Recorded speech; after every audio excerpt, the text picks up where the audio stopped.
definitivamente te digo que he oído en estos 2 meses cantidades de quejas sobre lo que era antes el turismo y lo que era la cadena comercial que representaba, ¿no? ese mundo. No soy una persona pesimista, al contrario, siento ser súper optimista, pero digamos que en ese caso quiero ser realista. Está todo bien cuando me dicen las OTA no estarán más porque no han ayudado, porque han dejado los clientes varados y después los operadores han tenido que... las OTAs pagan impuestos, yo te hablo de Italia, ¿no? Pagan impuestos afuera y entonces el Producto Interno Bruto no crece porque hay un pedazo, una feta que está afuera. Está todo así. Y me parece bien que haya un debate sobre cómo cambiar este tipo de proceso, ese tipo de cadena comercial, ¿no? Y posiblemente te digo, en cuanto se abran las puertas, en cuanto vuelva un poquito a retomarse todo, posiblemente habrá gente de viaje que recuperarán mucho valor, las agencias de viaje, el minorista, el asistente, el que da información al pasajero, ¿no?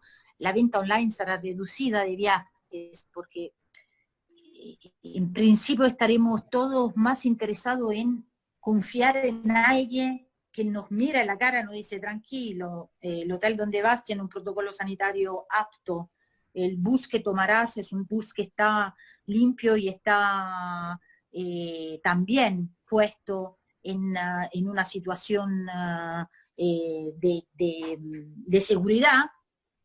Y entonces, en un principio, una primera etapa, el agente de viaje, el mayorista, se contactará directamente con el proveedor de servicio y se va a disminuir cierta cadena comercial, pero después va a volver todo igual.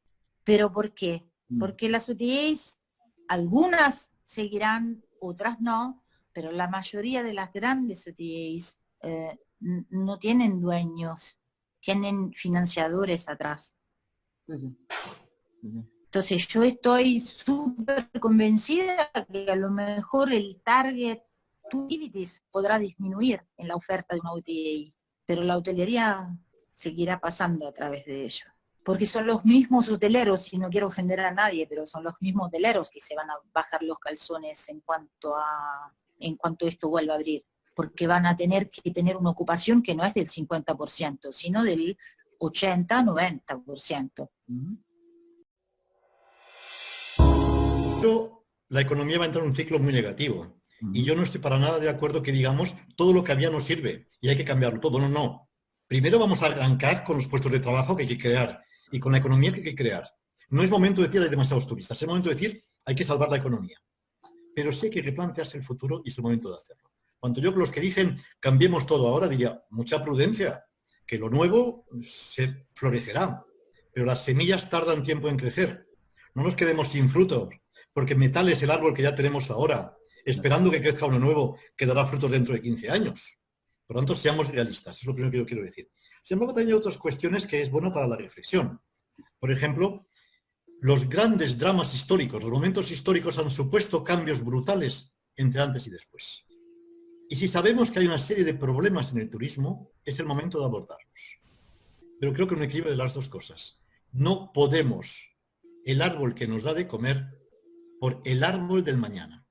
Busquemos que el árbol que nos da de comer vaya envejeciendo mientras vamos haciendo crecer el nuevo de mañana. Porque ahora hay una prioridad que es la economía. Entonces yo creo que hay un equilibrio de las dos cosas. Bien.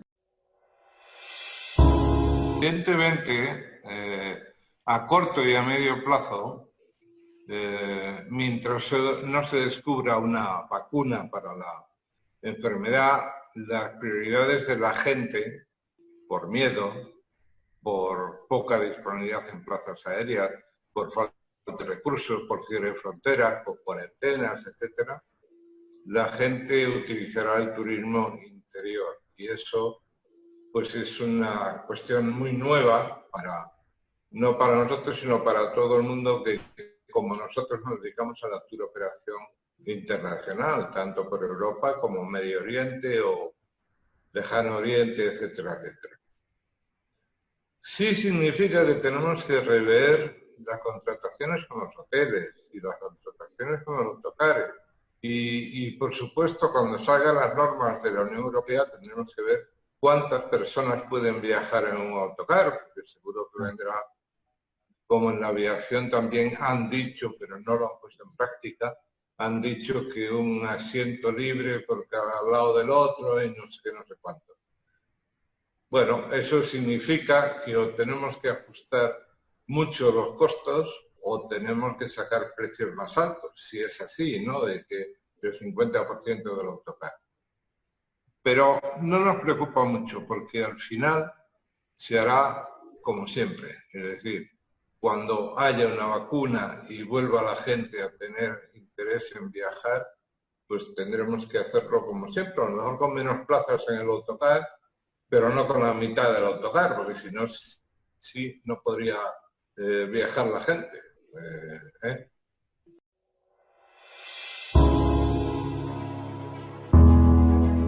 Yo creo que enfocamos hacia el proveedor, pero debemos de dar un salto hacia el cliente.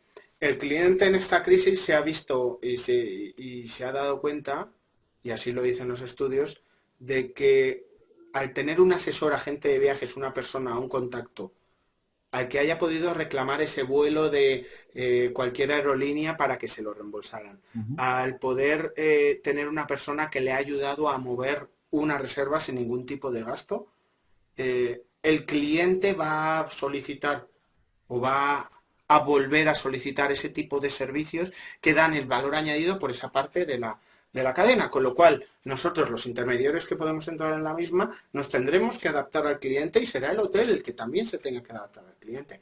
Por supuesto vamos a entrar en esta nueva normalidad dicha por todos que vamos a tener que hacer contrataciones nuevas, vamos a ver qué demanda vamos a tener que regular toda la oferta que pueda existir, qué precios, dónde se van a hacer, a cruzar la línea de oferta con demanda. O sea, vamos a encontrarnos ante una nueva situación que va a tender hacia la normalidad, que yo creo que y ojalá sea así, que en un año pues ya pasemos. Sin embargo, en estos primeros momentos todo el mundo va a ir con pies de plomo. Yo creo que, sobre todo en la parte que me toca, de los Europas, los España, esta parte del circuito clásico tradicional, eh, algunas ciudades podían tener precios elevados debido a la alta demanda que podían tener esas ciudades por cliente asiático, por cliente ruso, por cliente latinoamericano, por el propio cliente europeo. ¿Qué pasa? Que el cliente de más largo radio y sobre todo el asiático le va a volver a costar el viajar a este tipo de destinos. Entonces, esa posición dominante que el hotelero antes podía tener, va a tener que bajar los pies si quiere llenarse de hoteles. Sabemos que un hotel empieza a ser rentable cuando tiene unas altas ocupaciones, exactamente igual que los aviones. Y no creo que los hoteles, al no ser tan monopolísticos como las aerolíneas, tengan capacidad como para dejar aviones en la tierra. Sabemos que nos están diciendo que las aerolíneas van a volver entre un 10, un 15, un 20, un 25% de ocupación. Sin embargo, el hotel, los costes fijos que tienes es variablemente, cuando tú abres todo el hotel, es mínimo, con lo cual ellos van a tratar de llenarlo. Para llenarlo, ojalá tengan que tratar o ojalá tengan que ayudar bajando el precio o igualando el precio a lo que está dispuesto a pagar el pasajero, y ojalá podamos dar mejor opciones de hotelería, de servicios a los pasajeros, pagando lo mismo, pagando menos. Eso sería lo perfecto. Bien.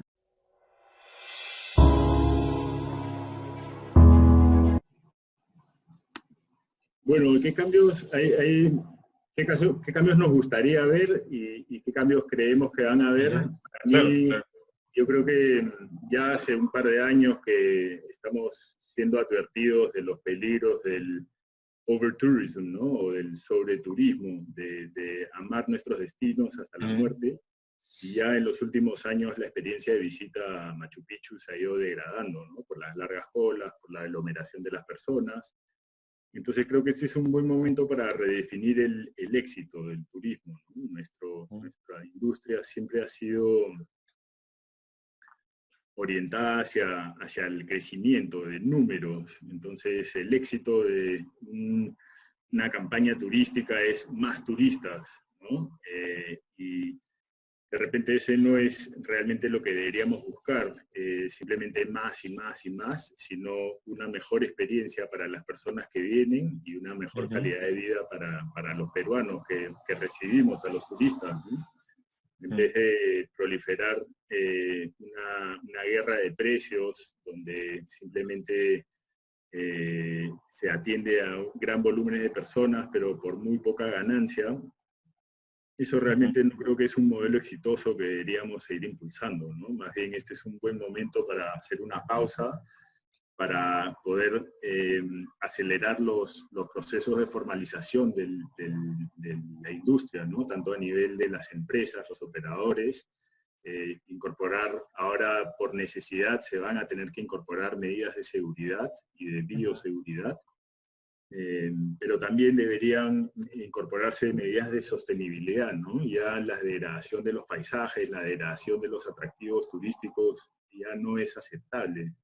Este nuevo paradigma va a pedir espacios abiertos, espacios limpios, espacios seguros, operadores responsables, y creo que ponerle límites a ese crecimiento, digamos, límites al número de personas, es algo que digamos, la nueva normalidad lo va a pedir, simplemente para mantener ese 1,5 metros o metro de distancia. El distanciamiento físico va a exigir que pongamos límites de capacidad de carga a nuestros principales atractivos, repensar la forma que llegamos ahí.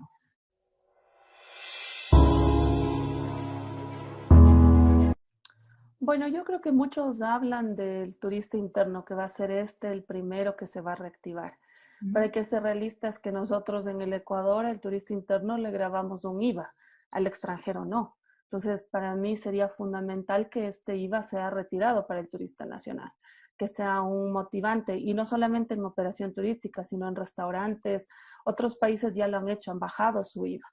El hecho también de generar como gobierno áreas protegidas que tengan otros beneficios para los pasajeros, o el Parque Nacional Galápagos, que es nuestro principal atractivo, que tenga también otros beneficios. Por ejemplo, Machu Picchu ya lo ha hecho con descuentos, con gratuidades, y creo que también es un buen momento para que el gobierno y todas las entidades junto con la empresa privada analice las leyes actuales que realmente bloquean especialmente la actividad turística, que tiene otros horarios. Entonces llega un punto en el que hay que darle empuje a la actividad y a todas las empleados que también forman parte de esto. Entonces tiene que haber un cambio en ese sentido.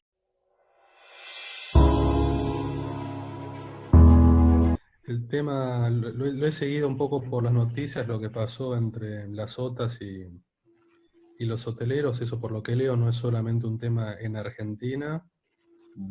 Y creo que es cómo logramos un aprendizaje de esto. Porque, digamos, hoy son las OTAs, 10 años atrás era algún personaje de la industria que caía y volvía a crecer con otra empresa para después volver a caer, y finalmente esto, digamos, cambian los jugadores, pero el mecanismo es el mismo. Es cómo generamos una memoria de si esto pasó, que no vuelva a pasar, porque al final el agujero que dejan las OTAs o quien sea que no haya pagado los hoteleros, nos termina repercutiendo a todos. Porque yo tuve algún llamado de alguien pidiéndome una mano circunstancial para poder pagar los sueldos en abril, porque el de fulanito le había pagado mal, al 50%, bueno, no sé. Digamos, ¿cómo nos aseguramos que estas cosas no vuelvan a suceder? Porque realmente no es un problema entre quien deja de pagar o mal paga y quien no termina no cobrando, sino que nos impacta a todos. La industria no es tampoco tan grande ni tan sólida como para aguantarlo. Así que yo quisiera creer que va a haber una memoria ahí. y no olvidarla cuando todo vuelva a la nueva normalidad, es decir, la cantidad de pasajeros ya es infinita, y los que mejor volumen tienen o más volumen tienen vuelvan a tener las condiciones preferenciales. Vos decís, nuevo New Deal, yo no sé quiénes van a salir perdiendo. O sea, creo que va a haber un renacer de las agencias minoristas en contraposición de los mayoristas y de las otras. Porque la minorista al final del día conoce al pasajero, quizás vecino, lo conoce de su pueblo, de su ciudad, es pariente de, entonces tiene quizás un vínculo más personal para dar una respuesta, que un mayorista o una OTA al final es un file más, o sea, con mucha preocupación que uno tenga, no lo conocemos a la persona.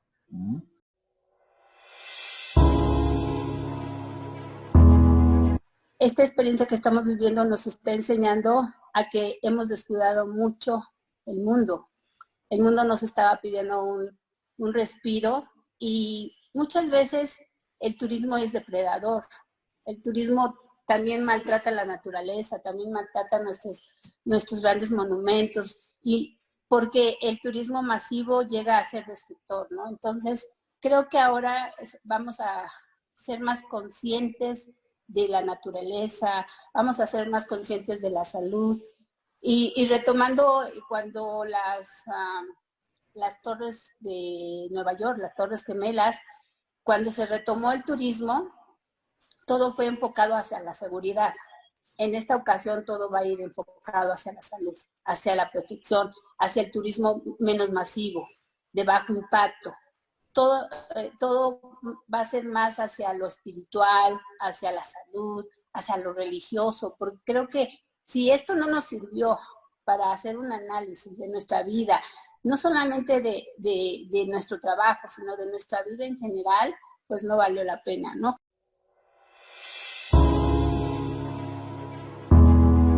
En el sector turismo tenemos grandes retos de aquí en adelante. Hemos comprobado que la única manera de preservar nuestro planeta es teniendo un equilibrio sano y responsable entre nuestros ecosistemas y el hombre.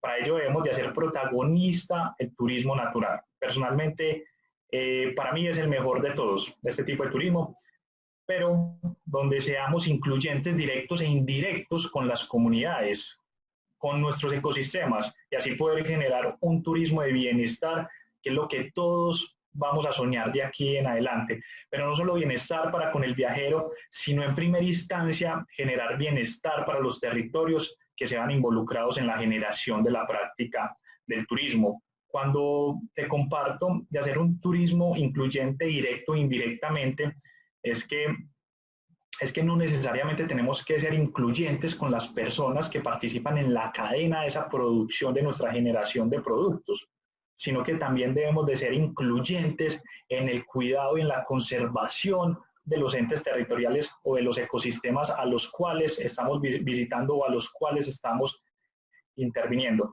Entonces, la verdad es bien importante tener esto muy presente, y aquí en adelante yo creo que se hará un cambio de conciencia y un cambio de manejo en estas actividades, y será protagonista el turismo natural. Por otro lado, también deberemos buscar una mejor conciencia en las visitas de nuestros turistas. Si nosotros nos capacitamos y si nosotros tenemos claro estas actividades a los sitios que suelen frecuentar nuestros viajeros, podríamos tener una conciencia de autocuidado para nosotros mismos, pero a su vez una conciencia de preservar el entorno al cual los visitantes van a estar expuestos. Entonces pensaría que la verdad es un punto fundamental. La realidad que todos sabemos que en Florida quien lleva el termómetro de todos son dos empresas, o tal vez una, que son los quienes tienen el poder de decisión, y que todos vamos a acomodarnos en función de ellos, porque entendemos que ellos tienen el mejor pronóstico, el mejor panorama de la situación. Entonces muchas empresas esperan que estas grandes corporaciones tomen decisiones para poder acompañar estas promociones o estos nuevos productos. Yo creo que es fundamental que sí se haya, que no tal vez en rebaja de precios, sino en beneficios para el pasajero. Ya el cliente no va a buscar tal vez el mejor precio, que quizás sí, haya un porcentaje que sí, pero también va a buscar una garantía de seguridad o un beneficio extra, un sentido de pertenencia, de poder comprar algo y sentir que por eso está obteniendo algún premio, alguna bonificación, algo que le garantice superar ya de entrada las expectativas para sus vacaciones.